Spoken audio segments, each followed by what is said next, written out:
자, 요즘 날씨가 많이 덥지요. 우리 성도님들 건강 조심하시기 바랍니다.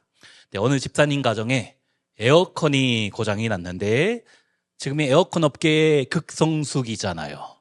너무나 더운 시절인데 에어컨이 고장 났어요. 근데 이 집사님이 아무리 고쳐달라고 오라고 해도 안 오는 거예요. 그래서 주님 다시 오실 날을 기다리는 것처럼 에어컨 기사를 기다리고 있다라고 하시더라고요. 우리는 살아가면서 참 많은 것을 기다리고 있습니다. 어렸을 때 무엇을 기다립니까? 생일 선물과 크리스마스를 기다리고 있지요. 학창 시절 때 가장 기다리는 것은 방학, 여름방학, 겨울방학. 학교 공부 너무 하기 싫어서 언제 방학이 오나 손꼽아 기다리는 것이에요. 청년 때는 취업과 결혼을 기다리고 취업하고 나서는 휴가와 월급날을 기다리고 있지요. 때로는 병이 낫기를 기다리고 자녀의 성공을 기다리며 나의 간절한 기도가 언제 응답받을지 날마다 기다리기도 합니다. 근데 우리가 정말 간절히 바라고 기다리는 것이 속히 이루어질 때가 많이 있습니까? 항상 생각대로 이루어지지만은 않은 것이에요. 어떤 분은 로또 당첨을 기다릴 수도 있지만은 그게 쉽지 않아요. 아마 로또가 되었으면 이 자리에 안 계실 분이 있어서 하나님이 허락하지 않으신 것이 아닌가 또 생각되어집니다. 물론 나는 로또 당첨돼도 신앙생활 지금처럼 잘할 거다라고 생각하실지도 모르겠지만 베드로도 그랬잖아요. 다 예수님 버려도 난 끝까지 주님 따를 것이다 하다가 가장 먼저 도망갔던 베드로.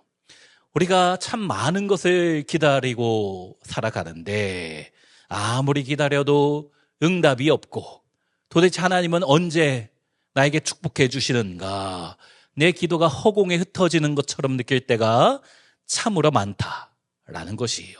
오늘 본문인 시편 40편 말씀이 바로 이러한 기다림의 긴 과정 가운데 하나님을 깊이 경험한 다윗의 고백입니다. 자, 우리 먼저 1절 말씀 함께 읽습니다. 내가 여호와를 기다리고 기다렸더니 귀를 기울이사 나의 부르짖음을 들으셨도다. 여기 기다리고 기다렸다 반복되고 있어요. 다윗이 하나님의 응답을 오랫동안 기다리고 있었던 것이지요. 우리 주님은 반드시 응답하시는 분이신데 그러나 응답의 때가 내가 바라는 때와 다를 수 있다. 즉시가 아닐 수 있다는 것이에요. 하지만 그 기다림의 긴 과정 가운데 영적 성숙을 훈련시키시는 것이지요. 다윗이 얼마나 기다렸는지 정확히 알 수는 없습니다. 그런데 다윗이 사무엘에 의해서 왕으로 기름 부음 받았을 때가 한 13세에서 15세 정도입니다. 그리고 사무엘하 5장에 보면 그가 왕이 된 것이 30살이었습니다. 자, 13세, 15세에 왕으로 기름 부음 받고 진짜 왕이 된 것은 30. 그러면 최소 15년에서 17년 동안 다윗이 기다렸던 것이지요. 물론 처음에는 다윗과 사울의 관계가 나쁘지는 않았지만 그러나 나중에 최소한 10년 이상 다윗이 사울의 죽음의 위협으로부터 10년 이상 도망 다녔던 것이에요. 이게 웬 날벼락입니까? 그냥 목동으로 편하게 살았던 다윗이잖아요. 아무 생각 없이 그냥 잘 살고 있었는데 갑자기 하나님이 선지자를 통해서 다윗에게 네가 왕이 될 것이다 라고 말씀을 하시는 거예요. 그거는 좋지만, 왕이 될 것이다 라고 하면 좋지만 바로 왕이 되게 해주면 더 좋잖아요. 그러지 않으니까 현재 왕인 사울이 네가 왕이 될 것이다, 그럼 내가 너를 죽여버려야지 하면서 10년 이상 동안 도망다니며 살았던 것이 다윗입니다. 차라리 나를 그냥 내버려 두셨으면 얼마나 좋을까. 하나님이 나를 왕으로 불러주지 않고 그냥 내가 양이나 치면서 적당히 살면 얼마나 좋겠습니까? 하지만 다윗이 왕이 되기 위해서는 이러한 고통의, 고난의 긴 터널을 건너야 했던 것이에요. 광야의 삶이 그에게 필요했던 것이지요. 자, 예수 믿는 우리도 마찬가지입니다. 예수 믿고 신앙생활하는 것이 항상 좋은 일만 있지는 않습니다. 어쩌면 교회 안 다니고 신앙생활 안 하는 것이 더 편할 수도 있습니다. 하지만 그 길의 끝은 사망이잖아요. 영원한 심판이잖아요. 그렇기 때문에 지금의 고난을 통하여 다윗이 왕이 된 것처럼 우리 사랑하는 우리 성도님들의 현재의 어려움이 이런 왕과 같은 더 큰 축복의 통로가 되는 줄로 믿습니다. 자, 우리 2절 말씀도 함께 읽습니다. 나를 기가 막힐 웅덩이와 수렁에서 끌어올리시고 내 발을 반석 위에 두사 내 걸음을 견고하게 하셨도다. 여기 기가 막힐 웅덩이라고 하고 있지요. 말이 안 나오는 거예요. 기가 막혀 도대체 말이 안 나오는 거예요. 왜 나한테 이런 일이 생겼는가? 예전에 제가 아는 어느 집사님, 남자 집사님이 어느 은행의 지점장이었어요. 근데 자기가 잘못한 것이 아닌데 은행에 문제가 생긴 것을 자기가 덤탱이 쓰게 되었죠. 그래서 한 반년 정도 감옥살이를 하게 되었습니다. 처음에는 기가 막혀서 말이 안 나오는 거예요. 내가 잘못한 게 아닌데 하다 보니까 내가 지점장이니까 책임져야 되는 것이에요. 나는 잘못한 게 없는데 또 내가 지금까지 교회 다니고 나름대로 집사로서 직분을 받고 그래도 신앙생활 괜찮게 하고 있는데 하나님 왜 나한테 이런 어려움을 주시는가? 도대체 나한테 왜 이런 일을 하시는가? 처음에는 잠도 잘 못 자고 밥도 안 먹히고 그저 한숨만 내쉬는데 감옥 안에 있으니까 할 게 없잖아요. 그래서 성경을 읽고 기도했다라는 거예요. 그때 주님을 인격적으로 정말 체험하게 된 것입니다.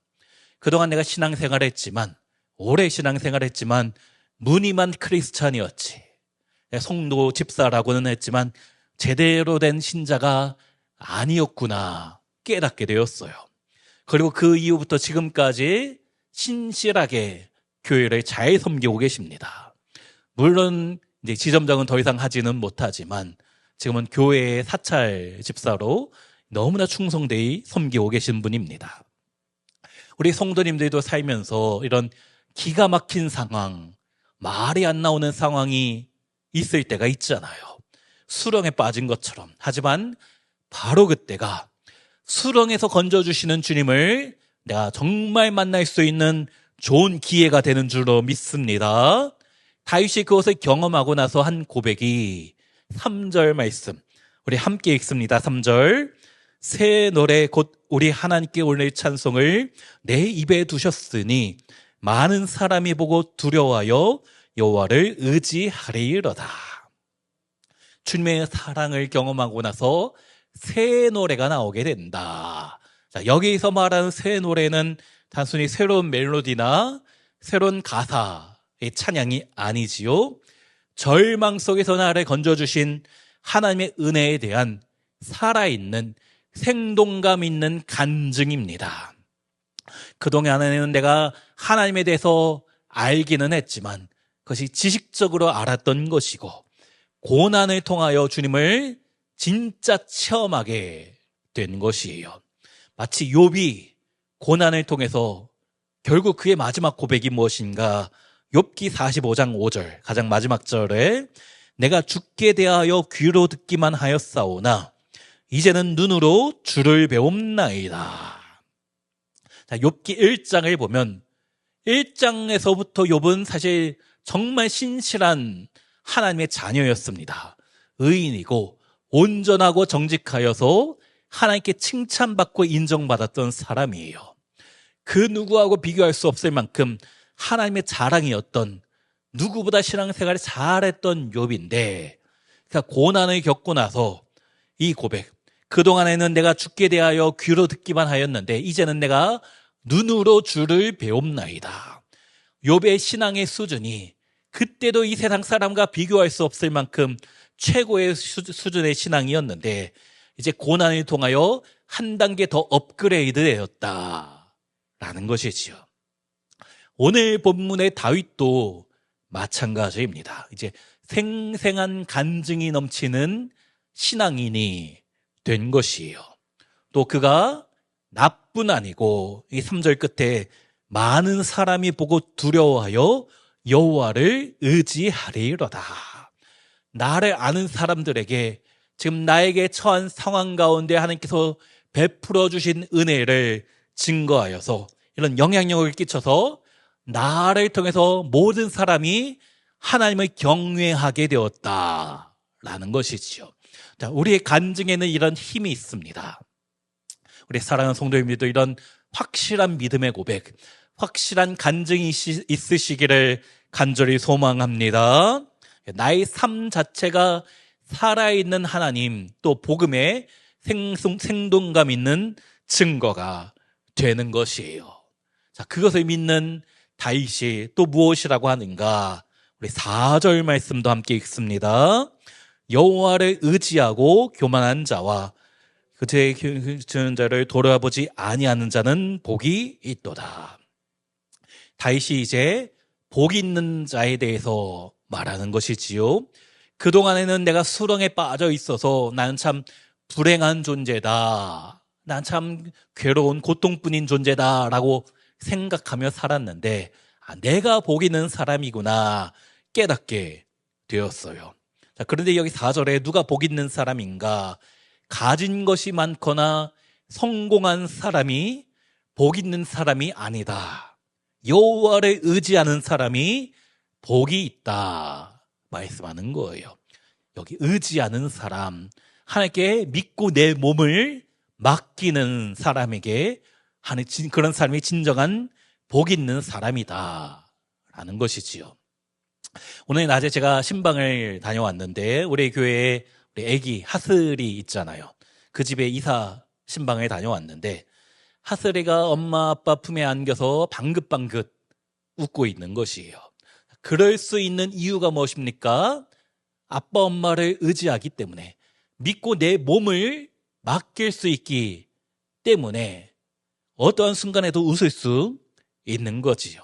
마찬가지로 어린아이가 부모를 믿고 따르듯이 우리가 하나님을 전적으로 신뢰하고 주님께 모든 것을 맡길 수 있는, 나의 몸도 맡기고 나의 모든 기도 제목도 맡기고 내가 걱정, 근심 다 주님 앞에 맡길 수 있는 것이 참된 믿음인 줄로 믿습니다. 그것이 축복이다라는 것이에요. 반면에 이런 사람이, 맡길 수 있는 사람이 복 있는 사람인데, 그러나 교만한 사람이 어떤 사람인가? 나 자신을 의지하는 것이 아니라 하나님 없이도 살 수 있다 생각하는 사람이 가장 교만한 사람이지요. 여기 4절에 거짓에 치우치는 자라고 나오는데 세상의 헛된 것을 쫓는 사람이다. 어떤 분은 기도보다 주식 차트의 분석에 열심이고 예배보다 로또 번호를 분석하는 것에 몰두하는 분이 간혹 있습니다. 그런 것은 거짓에 치우치는 세상 것에 쫓는 자이다 라고 말하는 것이지요. 그러면 진정한 복이 무엇인가? 세상적인 성공이나 물질적인 풍요에 있는 것이 아니라 하나님을 전적으로 의지하는 삶에 있는 줄로 믿습니다. 자, 5절에 보니까 여호와 나의 하나님이여 주께서 행하신 기적이 많고 우리를 향하신 주의 생각도 많아 누구도 주와 견줄 수가 없나이다. 내가 널리 알려 말하고자 하나 너무 많아 그 수를 셀 수도 없나이다. 이 4절에 하나님을 의지하는 사람은 하나님의 기적, 놀라운 일을 경험하게 된다라고 말씀하고 있지요. 우리를 향한, 또 나를 향한 하나님의 생각, 주의 생각이 너무나 많다라고 하고 있어요. 다 표현할 수 없고 다 셀 수 없다라고 말씀하는 겁니다. 우리도 마찬가지, 지금까지 지내온 것 주의 크신 은혜라 한이 없는 주의 사랑 어찌 이루마라랴. 오늘 우리가 이 금양로 기도에 나와서 하나님께 간절한 나의 기도의 제목, 마음의 소원을 주님께 마음껏 아뢰는 것도 참으로 중요하지만 그 전에 먼저 해야 될 것이 내가 받은 은혜 하나하나 생각해 봤으면 좋겠습니다. 그럼 다윗과 같이 주님께 받은 은혜가 너무나 많아 그 수를 셀 수가 없습니다. 고백하게 될 줄로 믿습니다. 이런 고백을 한 다윗이 이제 주님 기뻐하시는 삶을 살겠습니다 하는 것이 오늘 보면 6절부터 10절까지 우리 먼저 6절 말씀 읽습니다. 주께서 내 귀를 통하여 내게 들려주시기를 제사와 예물을 기뻐하지 아니하시며 번제와 속죄제를 요구하지 아니하신다 하신지라. 하나님은 형식적인 제사나 예물을 기뻐하지 않으신다 라고 하고 있죠. 자, 그런데 여기 내 귀를 통하여 라고 말씀하는데 히브리어, 우리 구약 성경이 기록된 히브리어로 카라오젠이라는 단어입니다. 그 뜻이 무엇인가? 귀를 뚫다라는 거예요. 귀걸이 하기 위해서 귀를 뚫는 것처럼 귀를 뚫다가 여기 6절에 내 귀를 통하여 같은 단어입니다. 자, 그러면 귀를 언제 뚫는가? 왜 귀를 뚫게 되는가? 출애굽기 21장 5절과 6절에 나오는데 만일 종이 분명히 말하기를 내가 상전과 내 처자를 사랑하니 나가서 자유인이 되지 않겠노라 하면 상전이 그를 데리고 재판장에게로 갈 것이요 또 그를 문이나 문설주 앞으로 데리고 가서 그것에다가 송곳으로 그의 귀를 뚫을 것이라. 그는 종신토록 그 상전을 섬기리라. 자, 이것이 무슨 내용인가? 종이 있었는데 우리 지난 주일에 이야기했죠. 희년에 대해서 말씀했습니다.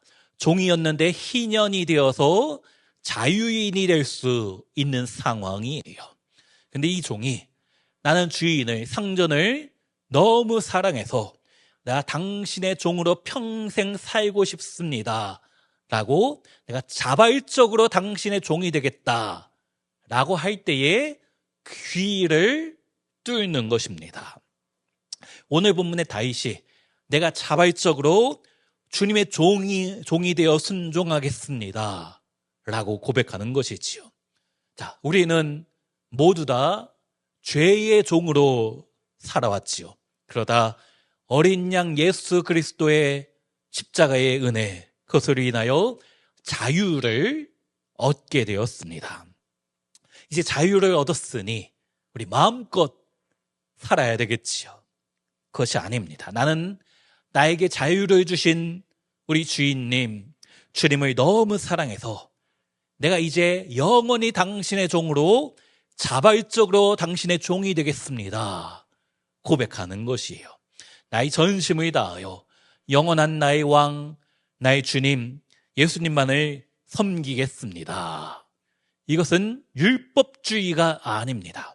출애굽기 21장이 사실 율법처럼 보이는 장이지만 자, 전에도 이야기했지요. 출애굽기 설교할 때 율법이 아니고 은혜이다. 내가 하나님께 나에게 베풀어 주신 은혜에 감사하여 자발적으로 종이 되어 내가 이러이러한 것을 하고 이러이러한 것을 하지 않겠다라고 자발적인 순종을 하는 것이에요.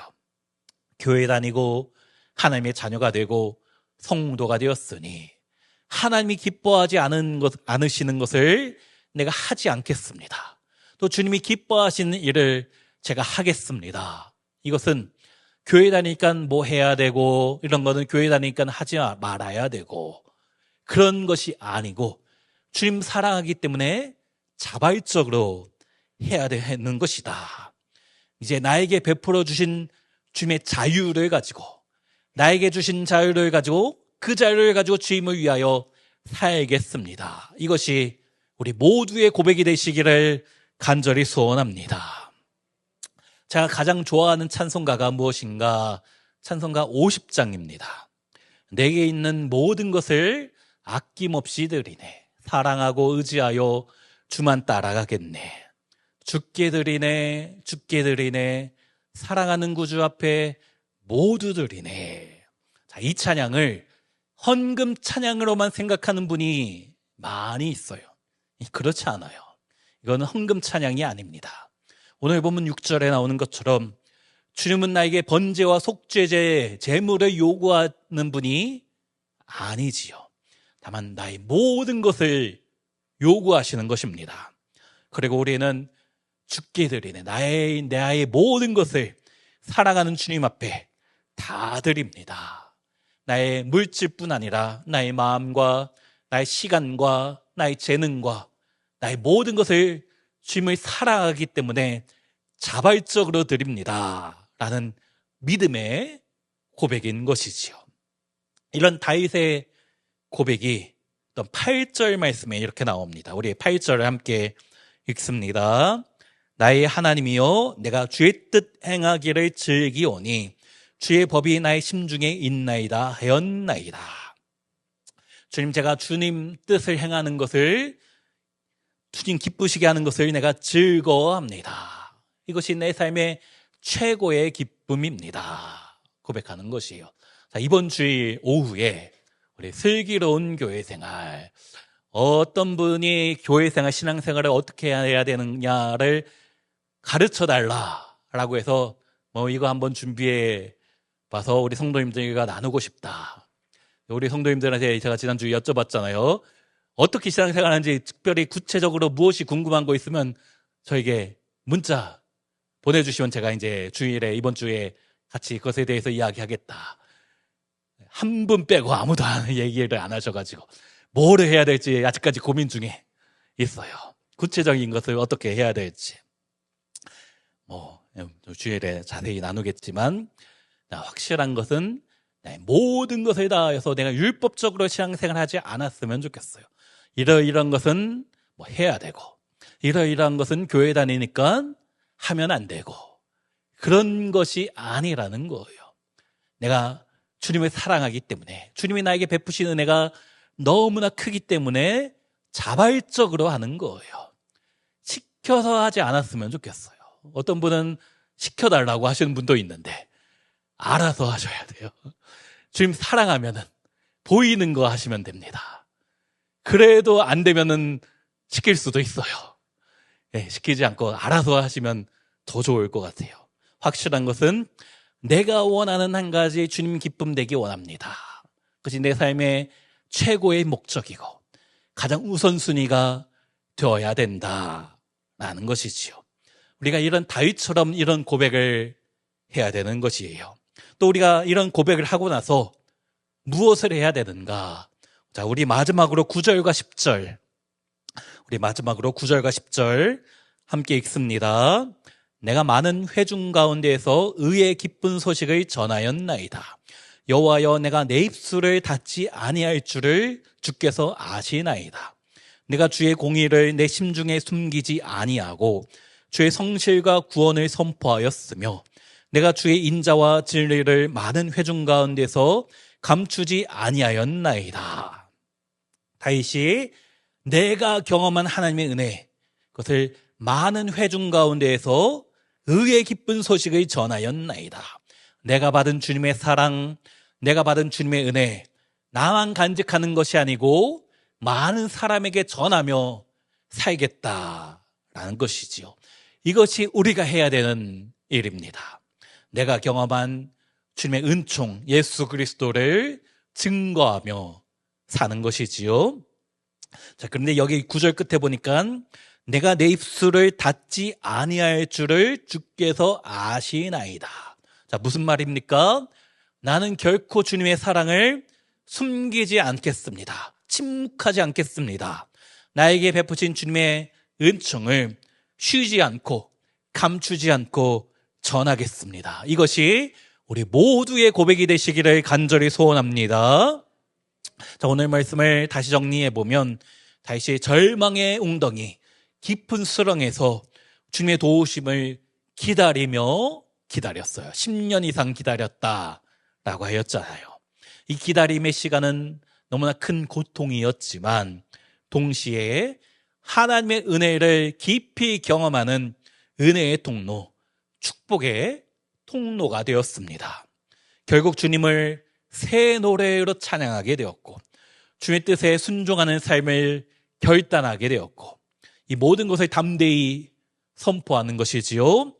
우리도 마찬가지 때로 기도 응답이 속히 이루어지지 않고 기가 막힌 웅덩이 가운데 빠져 있는 것처럼 절망뿐이지만 인내하며 주님을 기다리시는 성도님들 되시기를 부탁드립니다. 하나님을 전적으로 의지하면 마침내 도와주시는 주님을 경험하게 될 줄로 믿습니다. 그러므로 오늘 이 시간 우리를 수렁에서 건지시고 우리 발을 견고한 반석에서 세우실 하나님을 기대함으로 복된 삶을 살아가시는 우리 모든 성도님들 되시기를 주의 이름으로 축원합니다.